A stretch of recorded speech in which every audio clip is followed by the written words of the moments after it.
Cepatnya subscriber Israel Animation naik. Mesti sebab video masuk tu baca komen korang tu kan. Kepada yang puasa, waktu berbuka dah nak dekat. Yang tak puasa tu pergi belah. Ush, waktu berbuka dah nak dekat. Oleh. Oh, oleh. Ha, adik Masam, mau dah apa? Saya nak nasi goreng Cina Muslim. Lepas tu, saya nak sirap selasih. Okey, itu sahaja ke? Ya, itu sahaja. Okey. Nah, air sirap selasih kamu.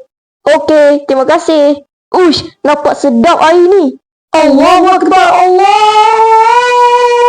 Akbar. Ha, dah azan. Baik aku minum.